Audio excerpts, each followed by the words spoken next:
es el proliferativo extracapilar con la formación de semilunas, las tres grandes divisiones dependen mucho de su fluorescencia. En aquellas lesiones asociadas a alteraciones secundarias anticuerpos antimembrana basal con una fluorescencia lineal, aquellas que son por complejos inmunes o en su defecto las lesiones pausoinmunes asociadas o no a vasculitis tipo ANCA. Cuando estamos hablando de la metodología, de cómo manejar una biopsia, que es lo que nos lleva en esta clase, son tres grandes grupos los de división para el apoyo diagnóstico. La microscopía de luz, que lleva tinción de H&E, PAS, tricrómico, idealmente tricrómico de Masson, pero puede ocuparse de otros tricrómicos, y metenamina de plata por la técnica de Jones, tomando en consideración que la mayor parte del tejido que se va a fluorescencia debe ser tejido cortical, idealmente también algo de médula, los cilindros deben ser corticomedulares, y dependiendo del diagnóstico que se está sospechando, el número de glomérulos debe ser mínimo. Tiene ciertas peculiaridades para el número que se requieren, cuando menos para que sea óptima la biopsia. De esta forma, en la mayor parte de las glomerulopatías, 10-12 glomérulos es lo que se ocupa, pero si se está sospechando de entrada una esclerosis focal y segmentaria, se requieren aproximadamente 25 glomérulos para tener ciertas probabilidades de tener una buena posibilidad de diagnóstico y encontrar lesiones de este tipo. Cuando se sospecha una esclerosis focal y segmentaria, también lo correcto sería tener cilindros corticomedulares, tomando en consideración que estas lesiones inician en los glomérulos yuxtamedulares, que son los más profundos. El siguiente parte del estudio de la biopsia renal es el estudio de inmunofluorescencia directa, que como ustedes saben, a diferencia de la microscopía de luz que requiere una fijación formol-cofirizado al 10%, idealmente aunque hay otros fijadores, el estudio de fluorescencia requiere conservar los determinantes antigénicos. Ustedes saben que el formol fija el tejido y evita la autólisis, formando enlaces covalentes entre proteínas. La formación de estos enlaces covalentes entre proteínas oculta los epítopes o los determinantes antigénicos. Por lo tanto, una técnica de fluorescencia, que generalmente es una técnica directa en la que se realiza un solo anticuerpo contra un solo antígeno, requiere una buena cantidad de antígenos para poder tener una señal que sea visible en el microscopio de fluorescencia. De esta manera, el mejor método para la fluorescencia es el tejido congelado. La congelación puede ir de 20 a 24 grados, pero requiere que el tejido no haya sido fijado en formol idealmente. Por lo tanto, después de la toma, lo correcto es congelar el fragmento que es destinado para fluorescencia lo más rápido posible, o en su defecto, si va a viajar o va a permanecer un poco de tiempo antes de la congelación fuera, ocupar algún protector de antígenos como es el Mitchell o el medio de Zeus. El tejido congelado requiere un cuidado especial y se corta en otro tipo de equipos diferente al de la microscopía de luz. Finalmente, el tejido que se ocupa o se destina para microscopía electrónica puede ocuparse del bloque de parafina. Es decir, yo puedo destinar mi bloque de parafina para el estudio de microscopía electrónica. Sin embargo, lo ideal es tener un tejido fijado directamente en glutaraldehído que incluya cuando menos 3 milímetros de corteza para poderlo procesar adecuadamente para estudio de microscopía electrónica. La fluorescencia debe contar con al menos medio centímetro de tejido para que sea fácilmente manejable para el histotecnólogo, y la microscopía de luz, lo ideal o lo recomendable es tener 2 cilindros en los que lo que predomine sea la corteza.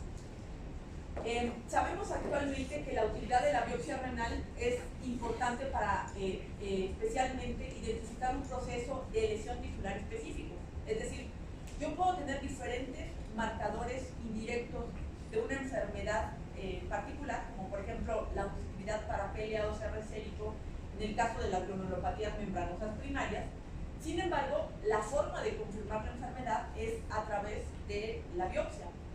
No solamente es útil para el diagnóstico, hay que tomar en consideración que un concepto actual es que la mayor parte de las glomerulopatías, sus criterios de pronóstico, especialmente para función renal a largo plazo, están en el túbulo intersticial. Y la función renal basada en las variables túbulo-intersticiales solo puede evaluarse a través de biopsia. Entonces, la biopsia renal no solamente es útil para el diagnóstico, sino también para establecer criterios de pronóstico, evaluar respuesta a tratamiento, sobre todo en biopsias seriadas, en pacientes que han recibido tratamiento, y cuya respuesta a lo mejor no ha sido la ideal. Hay diagnósticos en los que el valor de la biopsia es contundente. Podemos tener pacientes con síndrome de hematuria proteinuria sin deterioro de la función renal y tener por microscopía de luz un patrón proliferativo mesangial, incluso con algunas lesiones esclerosantes segmentarias que pueden ser altamente sugerentes de glomerulonefritis o nefropatía por IgA.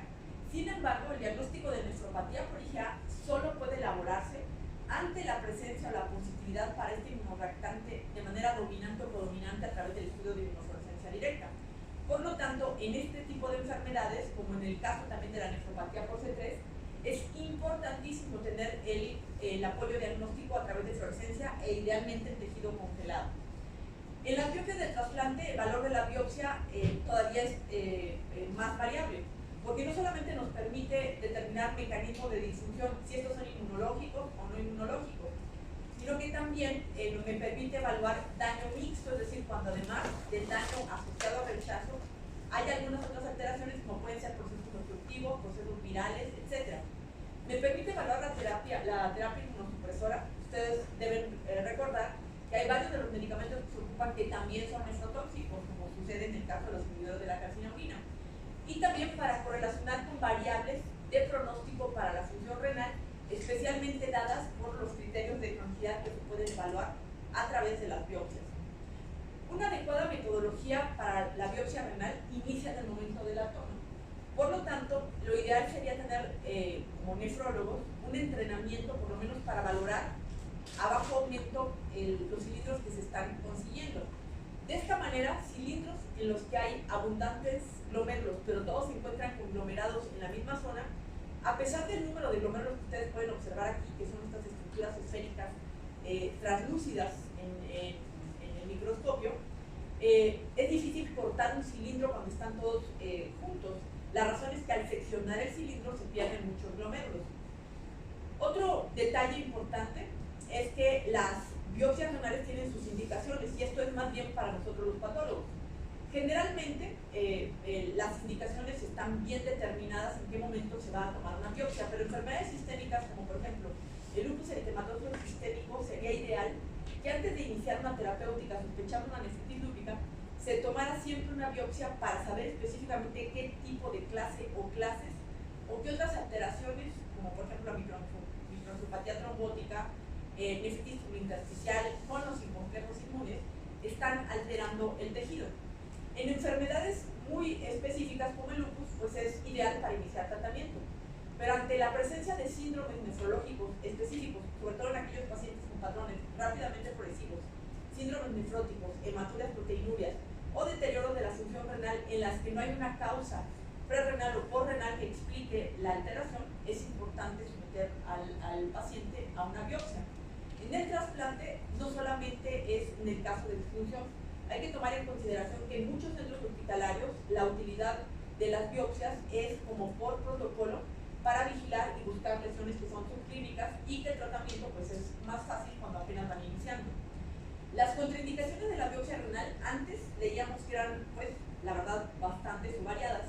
Prácticamente casi todas pueden controlarse, con excepción de que cuando los riñones son muy pequeños y tienen muchos datos de cronicidad, cuando es riñón único o riñón en herradura, aunque esto puede salvarse tomando una biopsia, pues si no por función, con otras metodologías que me permitan controlar más cualquier complicación, pues un efecto, una que sí es una contraindicación prácticamente siempre, la presencia de quistes o multiquistes en los riñones. Las complicaciones, y esto debe ser importante para nosotros los patólogos, las complicaciones de la biopsia pueden ser variadas, por lo tanto, el cilindro que se toma, así sea pequeño o sea una buena cantidad de tejido, debe para nosotros convertirse en un material muy importante y de mucho cuidado, porque el paciente que es sometido a una biopsia, a pesar de que son procedimientos actualmente muy seguros, siempre va a tener riesgo de hemorragia, hematuria, puede llegar a tener infecciones, pueden cruzar pues, con complicaciones tan importantes como una nefrectomía o incluso pues, ha habido casos que a los pacientes les cuesta la vida el realizar una biopsia. Actualmente son procedimientos muy seguros y bajo todo el control que se lleva actualmente, especialmente la vigilancia a través y la toma a través de un estudio de ultrasonido son metodologías muy seguras. ¿Cómo es que se debe manejar el material? Esto específicamente para nosotros los patólogos. Decíamos en la clase anterior, si el material es producto de un estudio de autopsia, debe idealmente fijarse lo más rápido posible los fragmentos pequeños que van a ser sometidos al estudio microscópico. Esta fijación es en formol al 10%, generalmente este formol no está buferizado. Si la causa de defunción está en relación con insuficiencia renal o con falla renal, es importante también tomar tejido que se debe congelar a menos 24 grados centígrados con Tissue-Tech para estudio de fluorescencia directa, y en caso de sospecha de enfermedades que pueden tener una demostración a través de microscopía electrónica, fijar el glutaldehído al 2.5% para estudio de microscopía electrónica. Si el procedimiento del material de biopsia renal o de material renal se obtiene a través de patología quirúrgica, los nefrólogos deben saber que hay diferentes tipos de biopsias.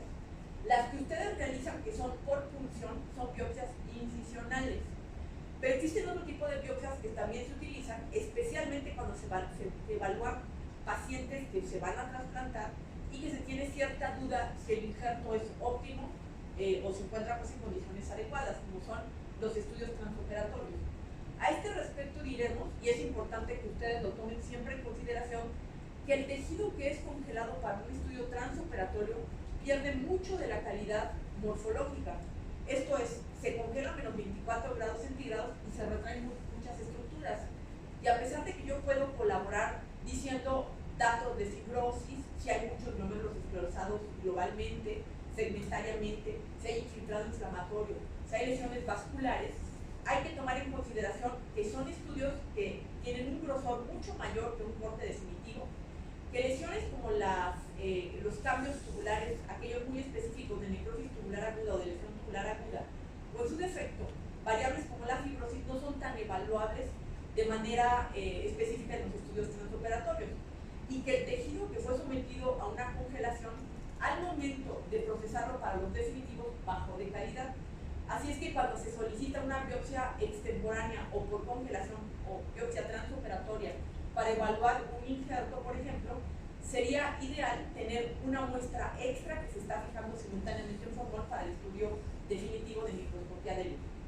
Inicialmente, para interpretar adecuadamente una biopsia durante la toma, en el conteo de los glomérulos es importante que el cilindro o los cilindros que se obtienen se enjuaguen un poco exclusivamente en solución salina. Si lo que a ustedes les pasan para enjuagar o para poner la muestra es agua inyectable, a pesar de que parece muy inucuo, el agua inyectable es altamente destructiva para el tejido y ocasiona que las células se rompan. Por lo tanto, el agua inyectable no es una buena herramienta para enjuagar la biopsia y poderla observar al microscopio. Se ve bajo una lupa o bajo el aumento, el objetivo de menor aumento del microscopio convencional. Quiero hacerles hincapié que con una buena lupa, con una buena fuente de luz, puede verse a grandes rasgos el número de glomérulos, y ahorita veremos cómo es que se observan.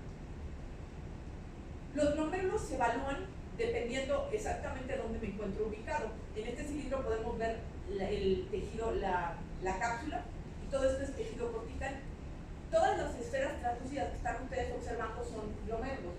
Todos estos glomérulos aparentemente son viables porque tienen un puntilleo rojo en el interior que corresponde a los eritrocitos. Sin embargo, cuando yo tengo un cilindro que es mitad corteza y mitad médula, es decir, tengo un cilindro con la mitad del mismo médula, lo ideal es pedir un cilindro extra para poder seccionar adecuadamente para el estudio de fluorescencia. Cuando el tejido es totalmente medular, como estamos observando aquí, sin glomérulos, el tejido no va a ser óptimo para evaluación, por lo tanto, se da como una muestra mala y hay que tomar o colocarse en otra posición para tomar una muestra de otro sitio. Un detalle importante que ustedes deben conocer es que al colocar el cilindro sobre una laminilla y enjuagarlo un poquito con solución salina, enjuago la mayor parte de los restos hemáticos que se encuentran en la superficie. Sin embargo, yo alcanzo a ver los glomérulos por los eritrocitos que se encuentran en el interior, a diferencia de los glomérulos que están esclerosados globalmente. Estos glomérulos están exangües, por lo tanto puedo saber de antemano que con una excepción. ¿Alguien sabe en qué momento los glomérulos no se observan o parecen esclerosados sin que realmente estén en una muestra en las amiloidosis? Por lo tanto, cuando sabemos de entrada que estamos sospechando amiloidosis, es importante que el patólogo al menos tenga una sospecha, o ustedes se lo mencionen, porque los glomérulos sin amiloidosis no se observan, están exangües precisamente. Si yo me acerco un poco más a 10 por, puedo ver los glomérulos un poco menos definidos, pero veo mejor el puntillo que me dan los eritrocitos adentro de las luces capilares. Y observo los glomérulos o las cápsulas que se encuentran vacías.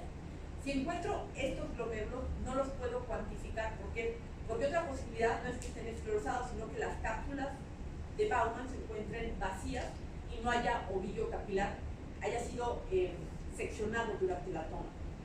Un dato importante es que en algunas ocasiones, cuando los túbulos tienen una buena cantidad de restos hemáticos, a veces pueden equivocadamente parecer glomérulos, y hay que tener precaución con esto. La primera parte de la metodología de biopsia, yo sé que para ustedes los nefrólogos es una parte muy técnica, pero es muy importante que la conozcan. Uno, para solicitar y pues no exigir, pero sí recomendar pues qué es lo que se requiere para el estudio de su biopsia, y dos, para evaluar los reportes que son cuando les llegan a sus manos. La metodología o la estandarización internacional para manejar la microscopía de luz son 6 laminillas, aquí me hace falta una. Lo ideal en las biopsias, esto es para nosotros los patólogos, es que son cilindros muy pequeños, son prácticamente tan valiosos que no debe desperdiciarse ningún corte. Hacía yo mucho hincapié en la clase anterior que cuando un histotecnólogo corta tejidos muy grandes, como el fragmento, por ejemplo, de un útero, el fragmento puede ser muy grande y el histotecnólogo rebaja la muestra de tal manera que en algún momento va a tener una cara plana totalmente del tejido. Yo en un cilindro de este tamaño no puedo hacer esto. Tengo que incluirlo lo más derecho posible y cada corte que se obtiene, aunque no esté completo, debe ser montado. Por lo tanto, los 2 primeros cortes que se obtienen se montan en un HY, los 2 segundos en un PAS, los 2 terceros en un HY, los siguientes en un PAS, los siguientes en un masón y la metenamina de Jones. Como no se ha desperdiciado ninguno, son seriados. Pero un detalle importante es que del primer HY a la metenamina de Jones, el número de glomérulos puede ser muy variado. ¿Por qué? Porque se fue emparejando el tejido. De esta manera es frecuente que sea variable el número de glomérulos de laminilla a laminilla. Las diferentes tinciones que se ocupan de rutina en el riñón no son especiales ni son optativas, son de rutina y son complementarias entre sí.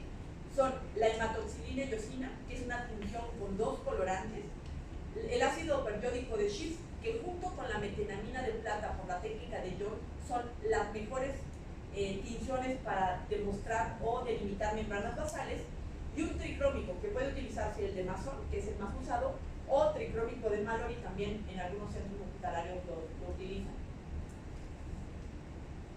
La hematoxilina y eosina es una tinción de 2 colorantes, uno es básico, el otro es ácido. Generalmente me permite ver las características nucleares. Desafortunadamente todos los núcleos se tiñen del mismo color, con la hematoxilina. Por lo tanto, cuando los glomérulos se evalúan con puro HY, tienden a verse hipercelulares. Y es común que en los centros hospitalarios que solo se ven biopsias a través de HY, el diagnóstico más frecuente sea proliferación mesangial o patrón membrano proliferativo. La razón es que resaltan mucho los núcleos. Otro detalle importante es que la hematoxilina y eosina también me permite ver citoplasmas e inclusiones citoplasmáticas y determinar muchas de las características de las células del infiltrado inflamatorio. De esta forma, ante la presencia de infiltrado inflamatorio de polimorfos nucleares, la única tinción que me permite distinguir eosinófilos es la hematoxilina y eosina, porque el eosinófilo se tiñe precisamente con esta tinción. El ácido periódico de Schiff lo que tiñe esencialmente son carbohidratos, membranas basales, y por lo tanto es una de las mejores tinciones para iniciar la revisión de una biopsia renal, ya que me permite delimitar perfectamente lo que se encuentra afuera, adentro del capilar, adentro del túbulo, en el espacio intersticial, etc. Los tricrómicos me permiten evaluar variables que me hablan de cronicidad, porque me permiten demostrar a través de un color azul muy peculiar, la colágena.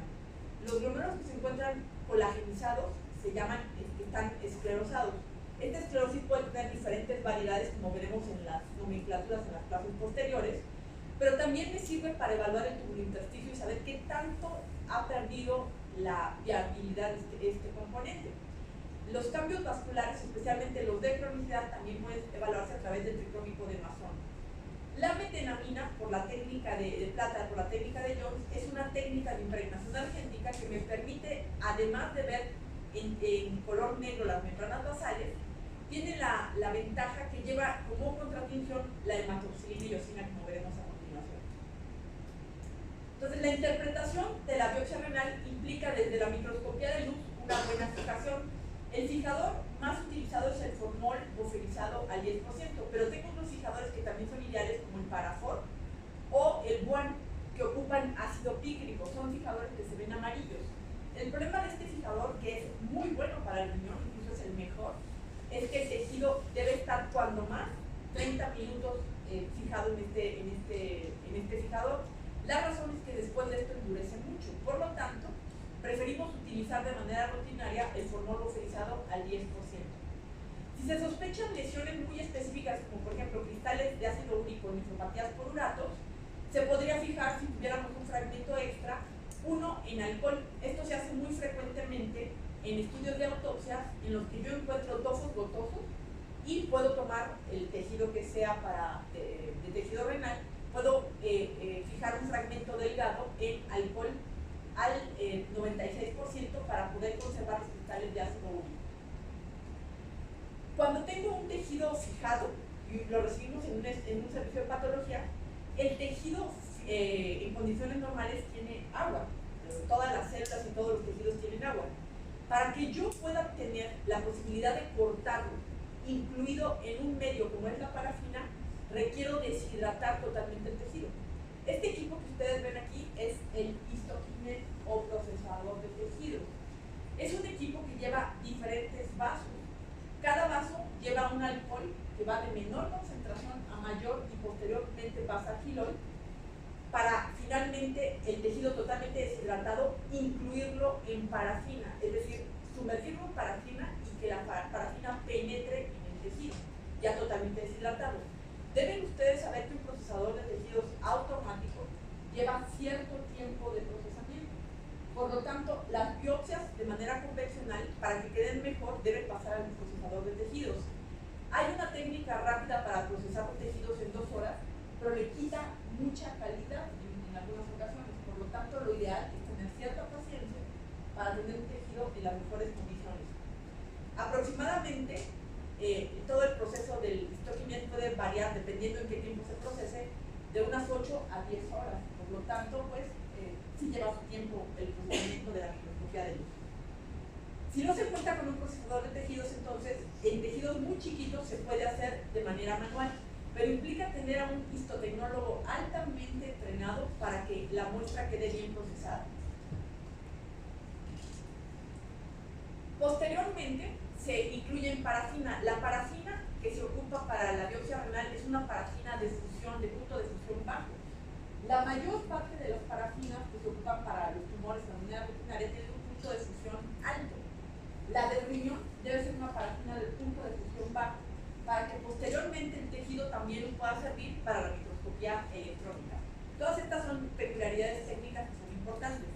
Teniendo el tejido totalmente deshidratado, el histotecnólogo lo va a incluir, ahora sí, en un bloque de parafina, que va a darnos estos cubos de parafina en los que se encuentra incluido el tejido, se encuentra embebido. Y ya totalmente el tejido embebido en parafina, se hacen cortes a 2 micras para obtener las funciones especiales. Los cortes ocupan un equipo que es un microtomo. Un microtomo de las marcas pues, más baratas, quiero hacerles más o menos para que vayan viendo por qué las biopsias renales son tan caras, cuesta aproximadamente unos 70,000 pesos un microtomo nuevo. Un procesador de tejido, $1,000,000 más o menos, así que vayan haciendo un poco de cuentas para que vean por qué es tan delicado el procesamiento de las biopsias renales y por qué no existe la infraestructura en todos nuestros centros hospitalarios. No son técnicas baratas. Después de que se hicieron los cortes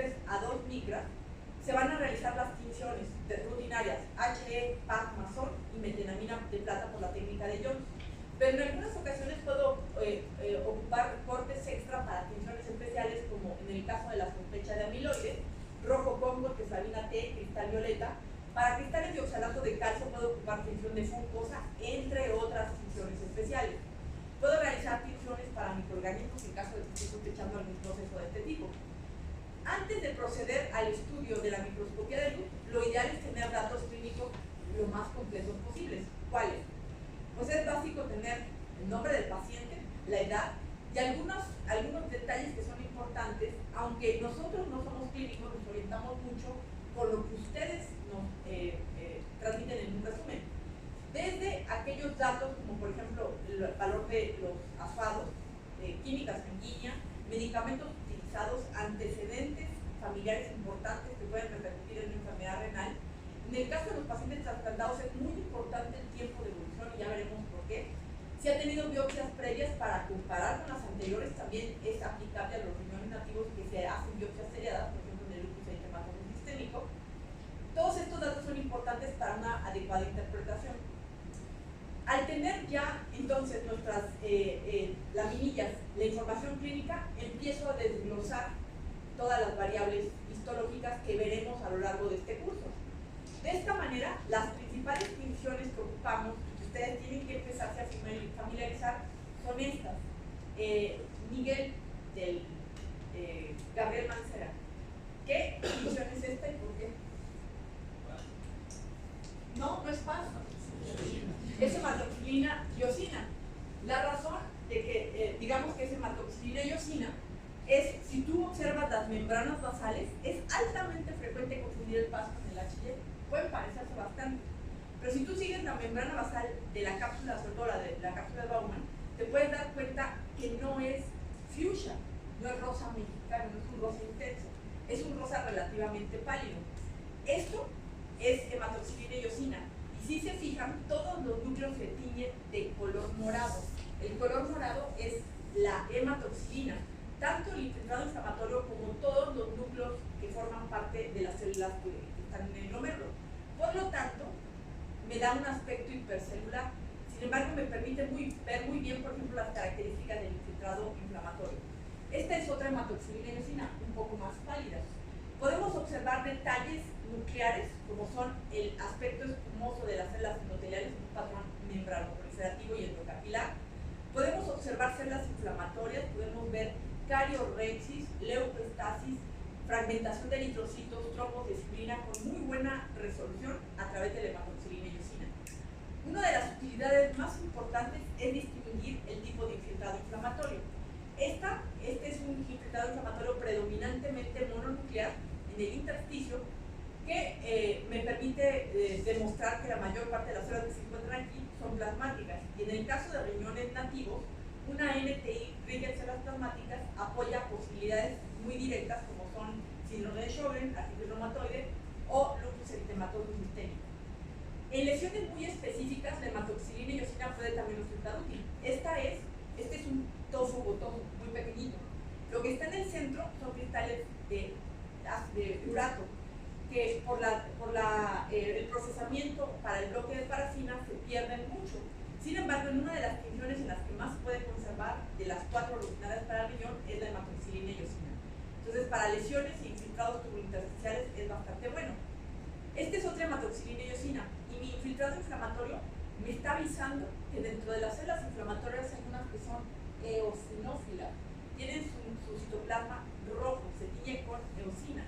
Por lo tanto, estas células, que acá se ven mucho mejor, corresponden a eosinófilos. Tengo una nefritis tubulointersticial con eosinófilos que apunta más a la posibilidad de lesiones medicamentosas o tóxicas que otras etiologías de NTIs. Josué de Monterrey, ¿qué tinción es esta? PAS, ácido periódico de schist. La distinción con la tinción anterior es el color de las membranas basales.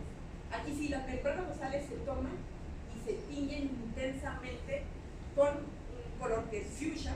Aquí en México, esto es para Jesús, que es de Perú. En México a este color le decimos rosa mexicano. O sea, nos apoderamos del fuchsia y lo convertimos en el rosa nacional. Es un color y mucho más intenso y me tiñe perfectamente bien las membranas basales. Por lo tanto, ahora sí puedo darle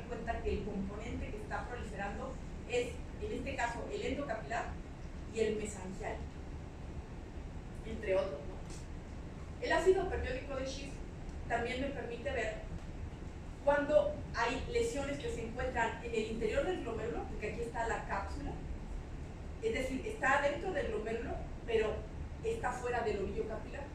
Si es extracapilar, son las famosas semilunas o lesiones proliferativas extracapilares. Puedo distinguir muy bien de lo que es el interior del glomérulo del exterior, y esto se ha dicho de paso porque al romperse las cápsulas de Bowman es frecuente que haya un infiltrado inflamatorio periglomerular que a veces recuerda también semilunas, sobre todo en estadios crónicos. Las membranas basales teñidas adecuadamente con el PAS me permiten también distinguir cambios de remodelación. Las membranas generalmente son homogéneas, son de aspecto maleable, tienen un grosor muy específico. Cuando las empiezo a ver plegadas, rectificadas, cicatrizadas, puedo hablar de cambios por cicatrización o por remodelación de las membranas basales. Sucede frecuentemente en aquellos pacientes que tienen, por ejemplo, síndrome de anticuerpos antifosfolípidos, entre otras lesiones. La tercera tinción rutinaria para el riñón y que es complementaria de las otras son los tricrómicos.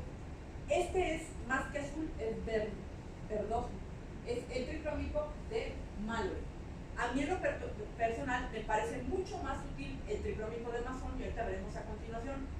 El de Mallory tiene la peculiaridad que es un color de la colágena y de la matriz azul verdoso. Entonces a veces las afinidades pictoriales cuesta mucho más trabajo definirlas que con un color tan nítido como es el tricrómico de Masson, el azul del tricrómico de Masson. Es una tinción que me permite evaluar datos de cronicidad por la fibrosis, por la esclerosis glomerular, por las lesiones vasculares. Me permite también observar membranas basales, porque como tiñe colágena, especialmente la colágena de las membranas basales más gruesas, se delimita muy bien. Me permite ver si hay datos de cronicidad en el glomérulo como es la esclerosis, y en contraparte les muestro un tricrómico de Mallory. Este tricrómico de Mallory quiero ver qué les parece, qué lesión o qué cambio es el que están ustedes observando. ¿Parece qué? No proliferación, expansión de la matriz, o sea, parece colágena y estaríamos hablando de mesangiosclerosis o expansión de la matriz. Y sin embargo, se trata de un caso de amiloidosis, es decir, las afinidades tintoriales que son características del amiloide se pierden un poco con el tricrómico de Mallory. El de Masson es muy peculiar, por lo tanto, sí es recomendable que se realice el Masson. Esta tinción, ¿cuál es? Metenamina de plata por la técnica de Jones. Esta técnica es bastante buena porque lleva como contratinción la hematoxilina y eosina con las bondades de una impregnación argéntica. Es una impregnación argéntica que dentro del procesamiento utiliza también cloruro de oro. Por lo tanto, en algunas condiciones, especialmente cuando el cloruro de oro no es tan nuevo, algunas estructuras que son plata negativas se pueden observar un poco en cafés, pero eso no significa que sean positivas. Generalmente, lo que damos como positivo para la metenamina de plata es el color negro de las membranas basales que quedan muy bien delimitadas. Otro detalle de la metenamina de plata es que estructuras que son negativas, como son estos depósitos endoteliales que forman asas de alambre y son muy hialinos, que corresponden a complejos inmunes, son muy notorios en la metenamina de plata. Otra bondad de la metenamina de plata es que me tiñe retículo, o sea, fibras reticulares, por lo tanto, también puede hacer indirectamente, y como tiñe colágena, las funciones de un tricrómico si no lo tuviera o si el tricrómico no hubiera salido de manera adecuada. En lesiones como la hialinosis también resulta negativa. Las membranas se tiñen muy bien, pero el ultrafiltrado del plasma que da o que produce la hialinosis resulta negativo, a diferencia de la colágena en los nódulos de Kimmel-Steel-Wilson que estamos observando en esta diapositiva. Como me delimita muy bien membranas, puedo darme cuenta de las cápsulas y que tengo una lesión que se encuentra en el espacio urinario, pero está pues, empujando o colapsando, no quiero ocupar esa palabra, retrayendo al glomérulo, por lo tanto se trata de una lesión proliferativa extracapilar, porque depende especialmente del epitelio parietal. Tinciones que sí se consideran especiales, no son rutinarias, se hacen frecuentemente para descartar amiloide, es el rojo Congo. hasta 2018 considerada una tinción específica para amiloidosis. Actualmente sabemos que algunas glomerulopatías fibrilares pueden ser positivas para el rojo Congo. El rojo Congo es una tinción que requiere corroborarse a través de su dicroísmo o birefringencia a través de la luz polarizada. Existen otras tinciones que son específicas para el amiloide, como la tioflavina T. La tioflavina T es una tinción de histoquímica, no de inmunohistoquímica. La desventaja es que requiere un microscopio de fluorescencia para que pueda ser analizado. Esto es como se vería lo que intentamos revisar hoy en la mañana. Es un color verde intenso y que llama mucho la atención en un campo oscuro porque el tejido está cortado un poco más grueso que las tinciones rutinarias. Llama mucho la atención en la marcación, en la tinción con esta tinción para amiloide. Esta otra tinción, rojo oleoso. ¿Para qué me sirve, Miguel? ¿Para qué sirve el rojo oleoso? Rojo oleoso, sudán negro también, para lípidos. Entonces, en lesiones que cursan con acumulaciones de lípidos puede funcionar. Solo que un detalle. ¿Qué pasa si yo los lípidos los someto a alcohol y acción? Desaparecen, se reabsorben. Por lo tanto, cuando voy a hacer técnicas para lípidos como rojo oleoso o sudán negro, requiero que el tejido se encuentre congelado y no fijado. Todos esos detalles son importantes para la metodología. La siguiente parte de la metodología de la biopsia renal, la fluorescencia.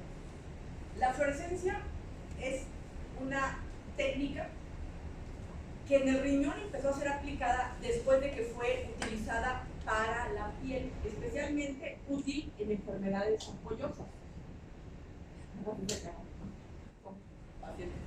Las enfermedades ampollosas frecuentemente se corroboran a través de su fluorescencia. La fluorescencia que se realiza en riñón y en piel de manera rutinaria, y aquí pongan mucha atención, es una fluorescencia directa. Jorgito Arismendi, ¿qué significa que sea directa?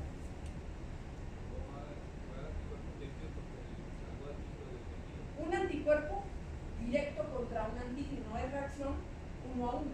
Por lo tanto, para que yo tenga una respuesta visible en el microscopio de fluorescencia, requiere una buena cantidad de antígenos expresados. Por lo tanto, si yo formo enlaces cruzados a través de la fijación de formol, oculto los determinantes antigénicos y se pierden mucho las respuestas. La fluorescencia directa puede realizarse en tejido parafinado, en tejido fijado en formol y desparafinado. Sin embargo, todos los nefrólogos, cuando lean un reporte que diga estudio de inmunofluorescencia directa realizado en bloque de parafina por recuperación de antígenos, deben saber que bajó mucho la posibilidad del diagnóstico. ¿Por qué? Porque es muy poco sensible comparada con la técnica por congelación. Yo requiero entonces que el tejido conserve sus determinantes antigénicos, que no esté fijado y que se encuentre detenida la descomposición a través de la congelación a menos 24 grados centígrados. De esta manera, la fluorescencia directa que realizamos de manera rutinaria tanto en la piel como en el riñón, como bien explicó Jorge, implica que haya un anticuerpo detectando un antígeno. La pregunta antes de pasar al resto, porque más no quiero, es ¿cuál es el antígeno en estos casos? ¿Qué es lo que voy a ir buscando? ¿Qué José Luis?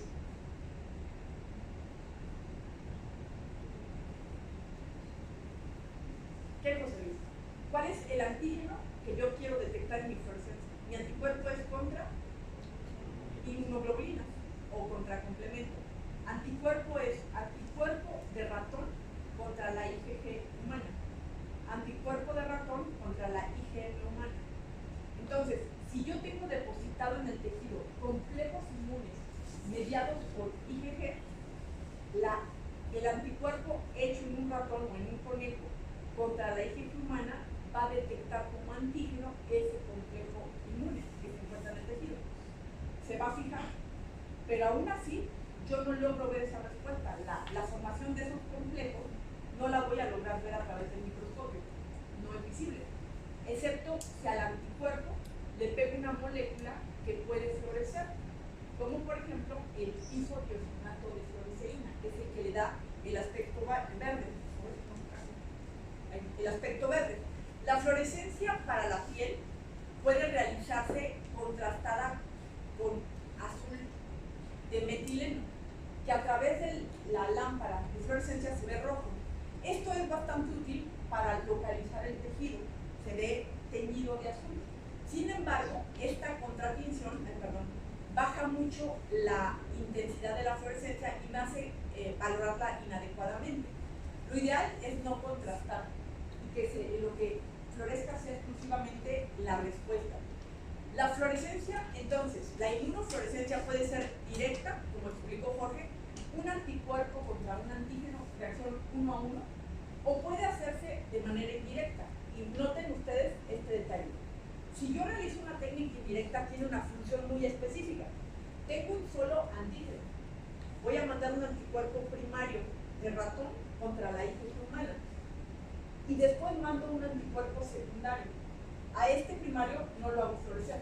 Mando un segundo anticuerpo ahora contra el del ratón, por ejemplo, hecho en cabra o hecho en conejo. Ese segundo anticuerpo le voy a adherir moléculas que van a ocasionar que los segundos anticuerpos, además, formen macromoléculas entre sí, y el segundo anticuerpo detecta varios de los primarios. Entonces, de un solo antígeno, mi respuesta se amplifica de esta forma. Y de un solo antígeno, tengo mucha más respuesta visible al segundo anticuerpo, que es al que le pongo isotiosionato de fluoresceína, y lo hago por la técnica de congelación. La pregunta para todos ustedes es, ¿por qué si parece tan maravillosa la indirecta no se realiza? Por el costo de la técnica. Por lo tanto, entre mejor preservado esté el tejido, la congelación sea de inmediato y el tejido no haya sido sometido demasiado tiempo a temperaturas que no sean las adecuadas, la microscopía de fluorescencia resulta mucho más útil. La siguiente, por favor. Muy bien. Este es un ejemplo. ¿Alguien me quiere decir qué tipo de lesión están observando? Tú, Marta.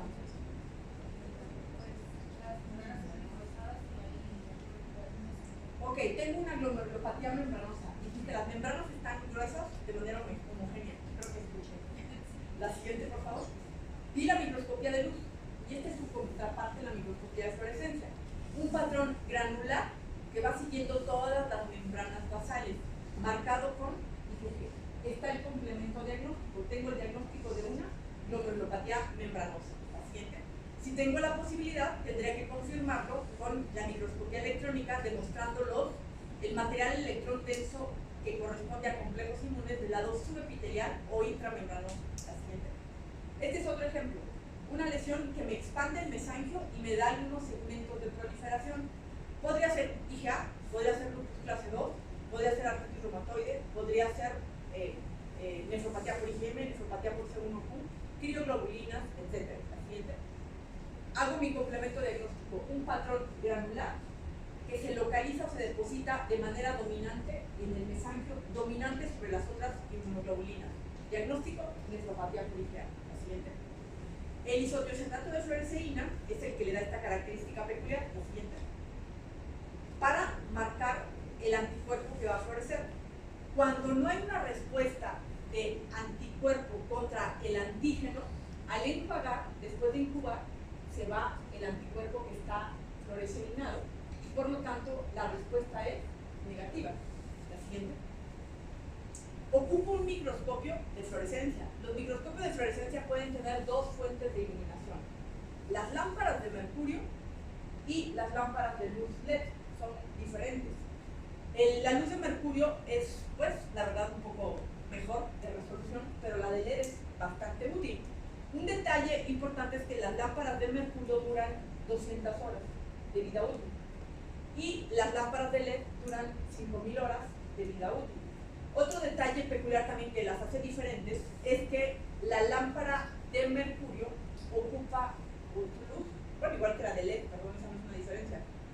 La luz es un espectro de luz ultravioleta. Por lo tanto, ustedes podrán fotografiar muy fácilmente su microscopía óptica con un celular si lo pegan al ocular, pero la fluorescencia no. capacidad desde el espectro de los infrarrojos hasta los ultravioletas. Son cámaras mucho más peculiares y pues por lo tanto mucho más costosas para fotografiar. El equipo para cortar un tejido que ha sido congelado a menos 24 grados centígrados, si en la microscopía de luz es un microtomo, aquí se le llama crióstato. Se le llama crióstato porque congela. La siguiente. Y un detalle importante es que la parte interna del crióstato está a menos 24 grados centígrados. El tejido se monta en unas platinas que van endurecidas con un medio que se llama Tissue. La siguiente. Esa platina se monta y con la cuchilla se hacen cortes. Un comercial. Solo conozco a una persona, no conozco a nadie más, que logra hacer un corte por congelación a 1 micra. Recuerden que la parafina, la súper dura, se corta a 2 micras y aún así a muchos técnicos no les queda. Imagínense lo que es cortar un tejido que cada vez que le estoy dando vueltas empieza a descongelarse rápidamente, a 1 micra. Y esa es la histotecnóloga Ana Martínez del Instituto Nacional de Cardiología. La siguiente. La fluorescencia desde la panorámica, cuando está cortada muy bien, puedo hasta contar los glomérulos. La siguiente. Diferente es cuando yo ocupo contraste. El contraste que me favorece encontrar el tejido muy rápido, o sea, veo el manchón azul y rápidamente lo encuentro, hace esto. Me mata mucho la fluorescencia. La siguiente. Vean, está contrastada, pero es muy difícil para mí, aparte el corte es más grueso. La siguiente. Diferentes a esto. Vean la calidad. La parte más difícil de interpretar de una biopsia es la fluorescencia. ¿Por qué? Porque la fluorescencia es operador dependiente. Es decir, el ojo del observador es muy importante, especialmente en lesiones que ya no tienen tantos complejos inmunes. 2, es altamente susceptible de fallar en la parte técnica. Si yo tengo un anticuerpo que está siendo sometido constantemente a sacarlo del refrigerador, baja su calidad. Entonces, las alícuotas de los inmunoreactantes que se ocupan pueden perder su reactividad y requiero estarla reemplazando. La siguiente cosa es, si el tejido se lo echaron en la bolsa, fueron al comedor y regresaron, el tejido baja la cantidad de determinantes antigénicos y empieza a perder calidad. Si por equivocación lo sumergieron en formol y después lo pasaron al CEU o a la solución salina, también pierde determinantes antigénicos. Entonces, es una técnica altamente susceptible de falla. Por lo tanto, especialmente en piel, una fluorescencia negativa no descarta la enfermedad. Una fluorescencia positiva es diagnóstica. Por lo tanto, la técnica de fluorescencia es más específica que específica en casi en todas las enfermedades. Vean, puedo ver muy fácilmente que estos glomérulos están floreciendo. La siguiente. Me acerco y entonces empiezo a ver los diferentes patrones. Si ustedes afinan un poco el ojo, podrán ver que el patrón de arriba es un patrón granular. Desafortunadamente, si ustedes juntan un grano y otro grano, un punto más otro punto, lo que tiende a formarse de manera panorámica es una pseudolínea. Entonces, a veces el patrón granular, cuando viene de la confluencia de muchos complejos inmunes, puede observarse pseudolineal. Es importante por eso que los cortes sean finos, que sean de un espesor bueno. Por otra parte, esto que vemos aquí es un verdadero patrón lineal, marcado con IgG. Este es el patrón específico del síndrome de anticuerpos en su membrana basal. Mientras que en estos dos campos estoy viendo patrones específicos. Esto es fibrinógeno en una semiluna, atrapa la fibrina que se encuentra en la semiluna, y esto es en un glomérulo que está esclerosado globalmente. Se ven granulares, pero es por atrapamiento. Un corte a 4 micras. No es muy grueso, pero está a 4 micras. ¿Puedo decir algo de este glomérulo? Pues la verdad no. Se dice que está empalmado. Tengo tantas capas de células que en sentido estricto no sé qué es lo que está fluoresciendo. La siguiente. Hay estructuras que son autofluorescentes. De antemano, si yo veo un cilindro y veo una arteria en la que la lámina elástica sabemos que es autofluorescente, si ya sé de antemano que es autofluorescente, no le voy a poner positiva en el estudio de inmunofluorescencia directa. Los cilindros adentro de los túbulos pueden ser fluorescentes y específicos o pueden ser atrapados. En este caso son monoclonales lambda y se trata de una nefropatía por cilindros. La siguiente. estagia, que es granular, y mesangial. Las asas capilares son negativas. La positividad es exclusiva en el mesangio. La siguiente. La membranosa, que es muy peculiar. La siguiente es muy característica. Otra técnica especial es un paréntesis. La técnica de inmunoperoxidasa indirecta. ¿En dónde se hace la inmunoperoxidasa indirecta? Liliana, ¿en qué tejido? ¿Para qué ocupamos la inmunoperoxidasa frecuentemente en el riñón? ¿En qué muestra? Trasplante. C4D, SB40 es más frecuente hacerlo por inmunoperoxidasa. Por lo tanto, ¿en qué tejido se hace? ¿En el congelado o en el de parafina? En el de parafina.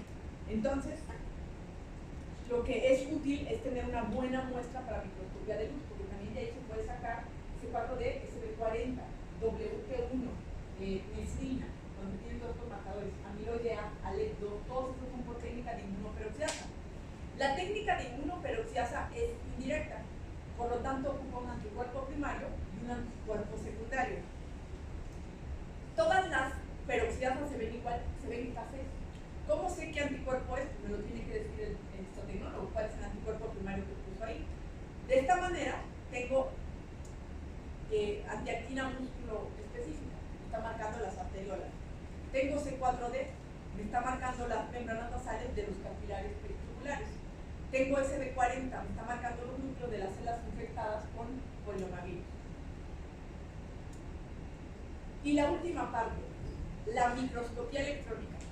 Esta técnica, el equipo de microscopía electrónica, como la mayor parte de los equipos que ocupamos en la medicina, no fueron ideados para la medicina, fueron tomados de otras disciplinas, en este caso de la física, de donde más se usan los microscopios electrónicos. Los primeros microscopios electrónicos ocupaban un edificio completo para que el haz de electrones, que era una columna con una chimenea gigante, se pudiera excitar y tuviera la suficiente penetrancia en el tejido, por decirlo así. Eran equipos extraordinariamente complicados que requerían instalaciones muy especiales. Fueron disminuyendo de tamaño. Aún así, todavía eran muy sofisticados, hasta columnas mucho más chiquitas. La microscopía electrónica que se ocupa de rutina para el riñón es la de transmisión. La de transmisión es una microscopía electrónica plana.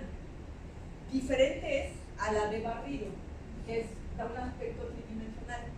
La de barrido, que existen muy pocos microscopios, los de transmisión son pocos, de barrido hay muy pocos microscopios electrónicos, se ocupa mucho más para cosas de investigación, pero también es bastante bonita y es bastante útil.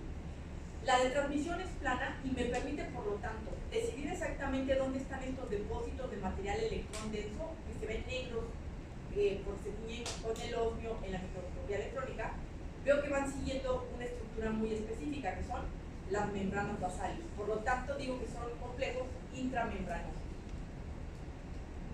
El equipo, este es el del Instituto Nacional de Cardio. Vean el tamaño del equipo. Son equipos mucho más chiquitos. El problema es el costo. Ahora, la mayor parte de los microscopios electrónicos son digitales. Antes, había que tomar las fotografías, como se tomaban con un rollo, en una cámara fotográfica, y revelarlas, y imprimirlas y todo. Ahora todo es digital. El problema es que la resolución del microscopio electrónico es altísima comparada con todos los monitores. Y entonces a veces salirse a mucho aumento hay píxeles imágenes. Pero pues cada vez son mejores. Esta es la mejor marca de hoy de microscopios electrónicos. 20 millones de pesos. Tengo un glomérulo relativamente normal. No hay hipercelularidad. Vean muy bien este caso. Esta pregunta es para no está Roberto, ¿verdad? Glomérulos totalmente normales con respecto a la celularidad y las asas capilares son normales. Es un patrón de alteraciones glomerulares mínimas. ¿Qué posibilidades tendría como patrón morfológico? Enfermedad de cambios mínimos, nefropatía por IgA, membranas basales delgadas, alfa, membranosa temprana, amiloidosis, focales segmentales, totalmente juntas, muchas posibilidades. Pero si yo te digo que es una mujer de 40 años con hematura intermitente desde la infancia, sabes directamente qué vas a ir buscando. Y hacemos microscopía electrónica, veo las membranas basales, las veo delgadas, pero una cosa es verlas y Y otra cosa diferente es medirlas, en las que podemos ver, no sé por qué no está la foto, en el software de imagen, la medición de las mismas, exactamente cuánto es el espesor de las membranas basales. Complejos inmunes muy pequeñitos, como base de las membranosas estadio 1, a veces no se ven en la fluorescencia. Puede haber posibilidad de que no se vea pues, muy poquitos. A través de la microscopía electrónica se pueden resolver. Y finalmente, la última parte de la metodología de la biopsia renal, cada vez más utilizada. Le quiero quitar lo subjetivo a variables que pueden convertirse en objetivas en el riñón. Por ejemplo, a través de análisis de imagen o de morfometría. Un equipo de morfometría es un microscopio con una cámara digital y un software de imagen, en el caso especial para este tipo de técnicas que maneja color o que detecta color. De esta forma, yo hago una evaluación objetiva de algunas características que pueden ser muy sutiles. Por ejemplo, este glomérulo es más chico que esto. Pero, ¿qué tanto más chico? Pues lo que hago es medir las áreas y a través del analizador de imágenes puedo decir porcentaje que es mayor este glomérulo que este y qué área específica tiene. Otro detalle es, por ejemplo, la fibrosis. Se ha visto que en general los patólogos que se dedican a riñón atinan muy bien, o bueno, aciertan, no atinan, al porcentaje de fibrosis. Pero ustedes saben que los porcentajes son muy amplios. Del 5 al 25%. ¿Sí? Más del 25 hasta el 50 y más del 50%. Grado 1, grado 2 y grado 3. Digamos que el intervalo es bastante amplio. Pero si yo les dijera, díganme el porcentaje exacto de fibrosis, prácticamente imposible. Entonces, cuando se compara el patólogo, y nosotros lo hemos hecho, contra el analizador de imágenes, el patólogo generalmente no se equivoca en el grado. Muy frecuentemente es en el porcentaje específico, digo, es entendible. Yo ocupo que el software me detecta el color y a través de un histograma le digo específicamente de qué color a qué color quiero que me mida. El azul del trigrómico de Masón. Y lo señalo. El software me lo localiza todo lo que es azul, aquí me lo marcó en amarillo y me va a dar un porcentaje, un número de píxeles total o un porcentaje de superficie afectada por la presencia del color azul, es decir, lo que equivaldría a la fibrosis superficial. Otro ejemplo, arteriolas medidas o marcadas, con inmunoperoxidasa indirecta para antiactina músculo específica. Y lo que quiero saber es el espesor de las paredes. Arteriolas con angiotensina 2. Quiero saber cuántos núcleos son positivos para angiotensina 2, pero no los voy a contar. Mejor voy a contar número de objetos que son positivos. Y el software me va a dar, ¿le puedes dar? La siguiente. Bueno, ya no sé qué pasó. Finalmente, la última parte, la siguiente. Para ver qué tan positiva es la fluorescencia, también se puede ocupar comparada contra otra. Esta es una nefropatía por cilindros. Y finalmente esto. ¿Ya vieron qué estructura es? Es un corazón digitalizado completamente. Ahora existen los escáneres de laminillas. Antes existían las platinas automáticas. Tomaba una foto y automáticamente la pegaba con la señal. Y entonces tenía la composición de una imagen digital completa. Y esta imagen podría ahora sí medir el espesor del ventrículo izquierdo, del septum o del ventrículo derecho. Por su defecto, el espesor completo del miocardio. Y para riñón, digitalicé la mitad del riñón, está completo. Pero este riñón, esto es un trigrómico de Masón. ¿Qué pasa? Este es el de una rata de una nefrectomía 5/6. ¿Qué pasa si este riñón lo marco con el angiotensina 2, que se ve café porque es inmunoperoxidasa indirecta? ¿Qué positividad hay para angiotensina 2? Lo mido y obtengo un resultado final. Todas estas metodologías que existen, aquí tenemos analizador de imágenes, en CARTE tenemos analizador de imágenes, el problema es el tiempo. Entonces, seguirán recibiendo por el momento fibrosis grado 1, grado 2 y grado 3. En otros tejidos, como es por ejemplo la glándula salivar, ustedes saben que para síndrome de Sjögren depende el número de focos de infiltrado inflamatorio y el número de células. Aquí pues es obvio que tiene muchísimas, pero si yo las quisiera contar, resultaría difícil. Mejor que las cuente el analizador de imágenes, le doy que me detecte los núcleos intensos con el PAS, que son los de los linfocitos y de las plasmáticas, y me da un número final. Entonces, para recapitular, la parte de biopsia renal, el área de nefropatología, es altamente útil para el diagnóstico, para la revisión de cajas de estudio a través para la enseñanza, y muchas de las variables pueden ser utilizadas para protocolos de investigación. Nuestra siguiente clase con las posteriores son histología renal normal y patrones de lesión glomerular, donde además se incluyen las definiciones más utilizadas. Sería recomendable que en el curso, en estas clases que estoy comentando, las siguientes, no faltaran, porque es la base del resto del curso, los patrones de lesión glomerular. Entonces, ojalá